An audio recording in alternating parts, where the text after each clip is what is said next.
व्यक्तिविशेष जून 2025. Pope Francis.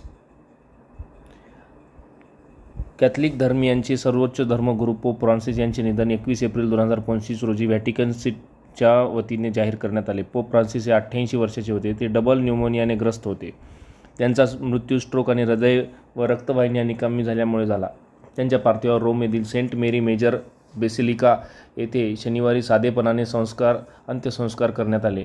त्यासाठी कुमारी मेरीच्या सॅलस पापुली रोमानी प्रतिमेजवळ एक साधी समाधी त्यांची बांधण्यात आली.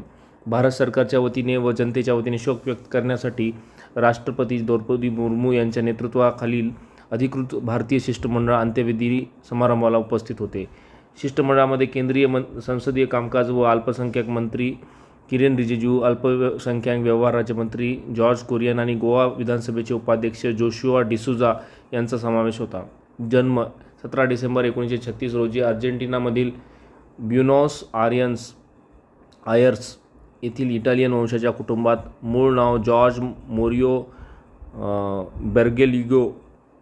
1969 मध्ये त्यांनी कॅथलिक प्रिस्ट म्हणून नियुक्त करण्यात आले. त्यांना 1973 ते 1979 पर्यंत ते अर्जेंटिनामध्ये जेस्युएट प्रांतीय वरिष्ठ होते. 1998 मध्ये आर्चबिशप बनले. 2001 मध्ये पोप जॉन पॉल द्वितीय त्यांना कार्डिनल बनवले.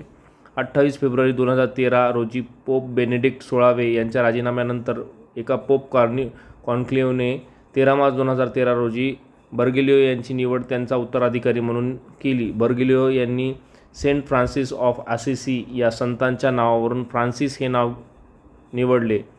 8व्या शतकातील पोप ग्रेगरी तिसरे मूळचे सिरियन, त्यांच्यानंतर युरोप बाहेरील जन्माला आलेले किंवा वाढलेले पोप फ्रान्सिस हे द्वितीय पोप ठरले. तसेच ते दक्षिण गोलार्ध आणि लॅटिन अमेरिकेतून येणारे पहिलेच पोप ठरले आहेत. पोप म्हणून सूत्रे स्वीकारल्यानंतर पोप फ्रान्सिस यांनी व्हॅटिकनमधील अनेक परंपरांना फाटा दिला. त्यांनी पेहरावात साधेपणा जपला. शुभ्र जगा आणि काळेबुटे त्यांची सुपरिचित छबी होती. पोप यांच्यासाठी व्हॅटिकनमध्ये राखीव असलेल्या मोठ्या निवासस्थानाचाही त्यांनी त्याग केला. एका गेस्ट हॉस्टेलमध्ये 2 खोल्यांच्या सूटमध्ये राहणे पसंत केले. हॉस्टेलमध्ये ते सर्वांसमवेत भोजन घेत. पोप यांचे विशेष वाहन म्हणून ओळखले जाणारे बुलेटप्रूफ पोप मोबिल त्यांनी नाकारले. साऊथ सुदान, सिरिया आणि निर्वासितांना मदत करणे, तेथील तसेच जगभरातील निर्वासितांना मिळणाऱ्या वागणुकीवरून नाराजी व्यक्त करणे किंवा राष्ट्रप्रमुखांना खडेबोल सुनावणे हे पोप फ्रान्सिस यांनी केले. समलिंगी जोडप्यांना आशीर्वाद देणे अयोग्य नाही किंवा गर्भपाताचा पुरस्कार करणारे अमेरिकेचे माजी राष्ट्राध्यक्ष जो बायडन यांचा चांगले कॅथलिक असा उल्लेख केल्यामुळे त्यांनी परंपरावाद्यांची नाराजीही पत्करली. लैंगिक छळाचा आरोप असलेल्या धर्मगुरूंवर कारवाई होईल यासाठी त्यांनी पुढाकार घेतला होता.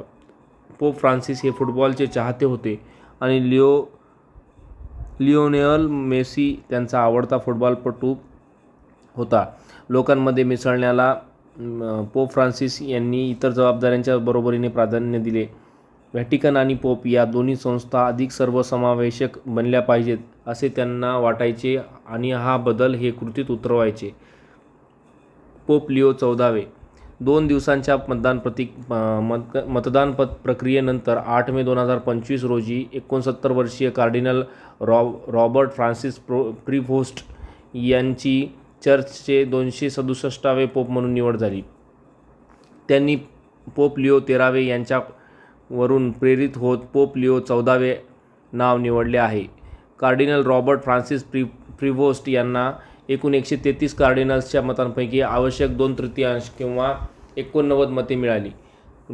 पोप लिओ 14 हे युनायटेड स्टेट्स ऑफ अमेरिकामध्ये जन्मलेले पहिले आणि पेरियन नागरिकत्व असणारे पहिले आणि ऑर्डर ऑफ सेंट ऑगस्टिन मधून येणारे पहिले पोप ठरले आहेत. नवीन पोपची निवड. आधीच्या पोपच्या मृत्यू किंवा राजीनाम्यानंतर नवीन पोप निवडण्यासाठी व्हॅटिकनमध्ये कॉन्क्लेव्ह किंवा परिषद आयोजित केली जाते. व्हॅटिकनमधील तसेच बाहेरून आलेले सगळे कार्डिनल सिस्टन चॅपेल मध्ये जमतात, चर्चा करतात आणि मतदान करतात. या कार्डिनल वृंदांमध्ये 2/3 बहुमताने नवीन पोपची निवड केली जाते. या संपूर्ण काळात मतदान कार्डिनल हे चॅपेलमध्ये जवळपास विलगीकरणात राहतात. कार्डिनलद्वारे झालेल्या प्रत्येक मतदानानंतर मतचिठ्ठ्या एका शेगडीत जाळून टाकल्या जातात. त्यानंतर एक पदार्थही टाकला जातो. या पदार्थाने धुराचा रंग ठरतो. 2/3 बहुमत नसेल तर मतचिठ्ठ्यांच्या ज्वलनाने धुरांड्यातून आलेला धूर काळ्या रंगाचा असतो, जो व्हॅटिकनमध्ये उपस्थित विशाल समुदायाला दिसतो. यावरून निवड प्रलंबित असल्याचेही समजते. 2/3 बहुमताने निवड झाली तर धुरांड्यातून बाहेर पडणारा धूर पांढऱ्या रंगाचा असतो. याचा अर्थ नवीन पोप यांची निवड झाली हे व्हॅटिकनवासियांना आणि जगाला समजते. संयुक्त राष्ट्राद्वारे निरीक्षक दर्जाप्राप्त राष्ट्रांपैकी एक असणाऱ्या होली सी राष्ट्रप्रमुखपदी पोपपदी असलेल्या व्यक्तीकडेच येते. पोप लिओ 14 यांच्याविषयी 14 सप्टेंबर 1955 रोजी अमेरिकेतील इलिनॉयमध्ये शिकागो शहरात मूळ नाव रॉबर्ट फ्रान्सिस प्रिव्होस्ट. ते United States of America, Peru आणि व्हॅटिकन सिटीचे नागरिक आहेत. 1977 ऑर्डर ऑफ सेंट ऑगस्टिन धर्मगुरू बनले. 1982 त्यांना प्रिस्ट म्हणून नियुक्त करण्यात आले. 1980 आणि 1990च्या दशकात त्यांनी पेरू देशामध्ये व्यापक मिशनरी कार्य केले. त्यांनी पॅरिश पास्टर, सेमिनरी शिक्षक आणि प्रशासक म्हणून काम केले. 2001 ते 2013 ऑर्डर ऑफ सेंट ऑगस्टिन पूर्व जनरल म्हणून ते निवडून आले. पुढे 2015 ते 2023 चिकलायोचे बिशप म्हणून पेरूला परतले. 2023 पोप फ्रान्सिस यांनी त्यांना बिशपसाठी डिकास्ट्री प्रिफेक्ट आणि लॅटिन अमेरिकेसाठी पॉन्टिफिकल कमिशनचे अध्यक्ष म्हणून नियुक्त केले आणि त्याच वर्षी त्यांना कार्डिनल बनवले. कार्डिनल म्हणून रॉबर्ट प्रिव्होस्ट यांनी सिनोडॅलिटी, मिशनरी संवाद, सामाजिक आणि तांत्रिक आव्हानांशी संवाद साधण्यावर भर दिला. त्यांनी हवामान बदल, जागतिक स्थलांतर, चर्च प्रशासन आणि मानवी हक्क यासारख्या मुद्द्यांवर देखील काम केले. दुसऱ्या व्हॅटिकन काउन्सिलच्या सुधारणांशी सुसंगत व्यक्त केली होती. के. कस्तुरीरंजन, भारतीय अंतराळ संशोधन इस्रोचे माजी अध्यक्ष के. कस्तुरीरंजन यांनी 25 एप्रिल 2025 रोजी बंगळुरू येथे निधन. ते 84 वर्षाचे होते. 24 ऑक्टोबर 1940 रोजी केरळमधील एर्नाकुलम त्यांचा जन्म झाला. शिक्षण कस्तुरीरंगन यांचे शालेय शिक्षण रामावर्मा हायस्कूलमध्ये झाले. राम नारायण रुईया कॉलेजमध्ये मुंबई येथून त्यांनी विज्ञान विषयात पदवी प्राप्त केली. मुंबई विद्यापीठातून भौतिकशास्त्रात पदव्युत्तर पदवी प्राप्त केली. 1971 त्यांनी अहमदाबाद येथील फिजिकल रिसर्च लॅबोरेटरीमध्ये काम करत असताना प्रायोगिक उच्च ऊर्जा खगोलशास्त्रात एक्सपेरिमेंटल हाय एनर्जी ॲस्ट्रॉनॉमी याच्यात डॉक्टरेट पदवी प्राप्त केली. खगोल भौतिकशास्त्रज्ञ म्हणून के. कस्तुरीरंजन यांनी उच्च ऊर्जा, क्षकिरण, गॅमा किरण, ऑप्टिकल खगोलशास्त्र यांच्यावर संशोधन केले. डॉक्टर कस्तुरीरंजन हे इस्रोच्या उपग्रह केंद्राचे सॅटेलाईट सेंटरचे संचालक राहिले. 1994 ते 2003 9 वर्ष ते इस्रोचे 5वे अध्यक्ष राहिले. तसेच याच काळात ते अंतराळ आयोगाचे अध्यक्ष राहिले आणि भारत सरकारच्या अंतराळ विभागाचे सचिवसुद्धा राहिले. त्यांनी चांद्रयान 1 2008 या भारताच्या पहिल्या चांद्र मोहिमेच्या विकासात महत्त्वाची भूमिका बजावली. त्यांच्या देखरेखीखाली IRS इंडियन रिमोट सेन्सिंग मालिका, इनसॅट इंडियन नॅशनल सॅटेलाईट सारख्या महत्त्वाच्या उपग्रह यशस्वी परिचालन आणि PSLV आणि JSLVच्या यशस्वी प्रक्षेपण झाले. ते भारताच्या पहिल्या 2 प्रायोगिक पृथ्वी निरीक्षक भास्कर 1 आणि 2 चे प्रकल्प संचालक होते. त्यांनी राष्ट्रीय नैसर्गिक संसाधन व्यवस्थापन प्रणाली national natural resource management system NNRMS मध्ये महत्त्वाची भूमिका बजावली, ज्यामुळे कृषी, जल व्यवस्थापन, वनीकरण आणि आरोग्यासारख्या क्षेत्रांसाठी उपग्रह आधारित सेवा सक्षम झाल्या. एड्युसॅट, इनसॅट, GSAT, ओशनसॅट, कार्टोसॅट यासारख्या विषयगत अवकाश मोहिमा सुरू केल्या, ज्यांचा भारताच्या सामाजिक आणि आर्थिक विकासावर थेट परिणाम झाला.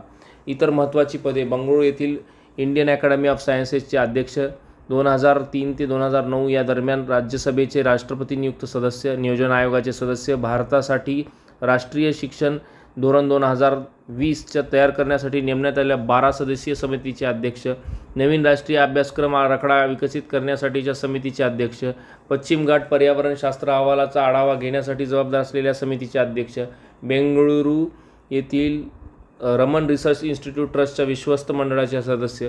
पुरस्कार व सन्मान: पद्मश्री 1982, पद्मभूषण 1992, पद्मविभूषण 2000, इंडियन सायन्स काँग्रेसद्वारे Vikram Sarabhai memorial gold medal, international academy of astronautics Theodore von Karman पुरस्कार 2007, astronautical society of India Aryabhata पुरस्कार 2003, सोव्हिएत अकॅदमी ऑफ सायन्सेसचा इंटर कॉस्मॉस काउन्सिल पुरस्कार 1981, HK फिरोदिया विज्ञान आणि तंत्रज्ञानातील सर्वोत्कृष्ट साठीचा पुरस्कार 1999, खगोलशास्त्रासाठी MP बिर्ला मेमोरियल पुरस्कार 1997.